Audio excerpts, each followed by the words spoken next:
याची माहिती.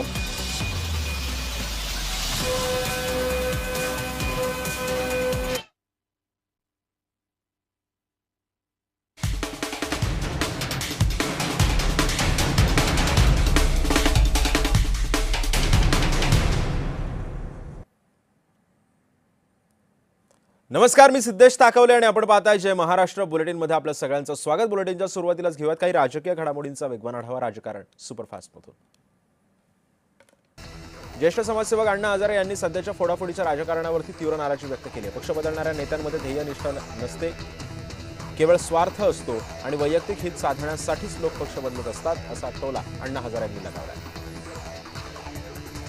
विधान परिषद निवडणुकीतील विजयाच्या पार्श्वभूमीवरती सोलापुरात महायुतीने जल्लोष केला. जयकुमार गोरे यांनी शक्ती प्रदर्शनातून विरोधकांवरती जोरदार टीका केली. बंडखोर खासदारांवरती संजय राऊतांनी आगपाखड केली आहे. हे खासदार 50-50 कोटीला विकले गेलेत असा आरोप त्यांनी केला आहे. नाशिकमध्ये बंडखोर उमेदवार गोकुळ गीते विजयी झालेत. नाशिकमध्ये हा निकाल अपेक्षितच होता अशी प्रतिक्रिया शिवसेनेचे आमदार किशोर पाटील यांनी दिली. अमरावती विधान परिषद निवडणुकीतील पराभवाचं खापर वंचित काँग्रेसवरती फोडले. निलेश विश्वकर्मा यांनी काँग्रेस आणि एमआयएमवरती निशाणा साधला. खासदार भाऊसाहेब वागचर यांच्या शिर्डीतील कार्यालयावरील फलक हटवण्यात आले. या फलकांवरती उद्धव ठाकरे, आदित्य ठाकरे आणि संजय राऊतांचे फोटो होते. देशामध्ये सध्या घोडेबाजार सुरू आहे अशी टीका काँग्रेसचे प्रदेशाध्यक्ष हर्षवर्धन सपकाळ यांनी केली आहे.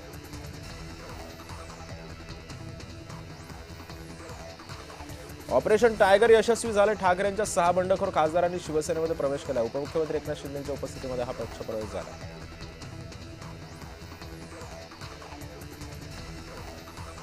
ओमराजे निंबाळकरांचे डोळे पाणावले. शिंदेंनी कौतुक केल्यानं ओमराजे निंबाळकर भावुक झाले होते. उपमुख्यमंत्री एकनाथ शिंदेंचा भाजपला सूचक इशारा दिलेला आहे. खासदारांच्या आकडेवारीमध्ये शिवसेना दुसऱ्या क्रमांकाचा पक्ष आहे असं वक्तव्य एकनाथ शिंदेंनी दिलं.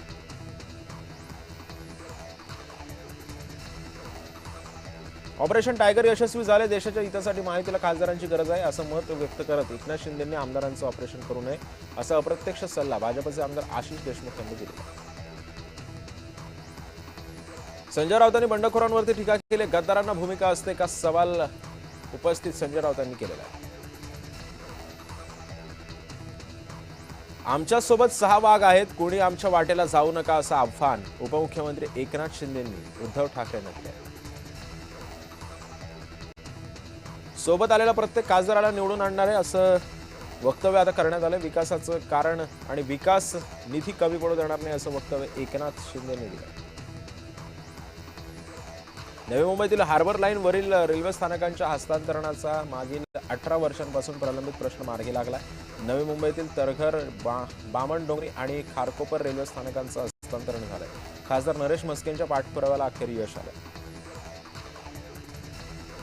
सोलापूर विधान परिषद मतमोजणी केंद्राच्या परिसरामध्ये भाजपचे नगरसेवक आणि पोलिसांमध्ये जोरदार वाद झाला. यावेळी वरिष्ठ पोलीस निरीक्षक नामदेव बंडकर यांनी मध्यस्थी करत वाद मिटवला.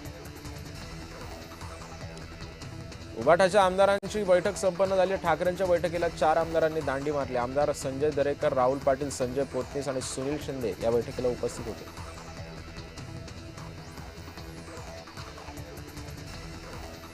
शिवसेना पुरस्कृत आणि सिद्धेश कदम फाउंडेशन आयोजित शिवसेना जनतेच्या दारी अभियानाला वर्सोवा आणि अंधेरी पश्चिम विधानसभा मतदारसंघात उत्स्फूर्त असा प्रतिसाद मिळाला. स्थानिक शिवसेना शाखांमध्ये आयोजित शिबिरांमधून हजारो नागरिकांनी Ayushman Bharat card, smart ration card, ज्येष्ठ नागरिक कार्ड, रहिवासी दाखला, उत्पन्नाचा दाखला, पॅन कार्ड तसंच आधार कार्ड नोंदणी आणि दुरुस्ती या आदी सेवांचा लाभही घेतला.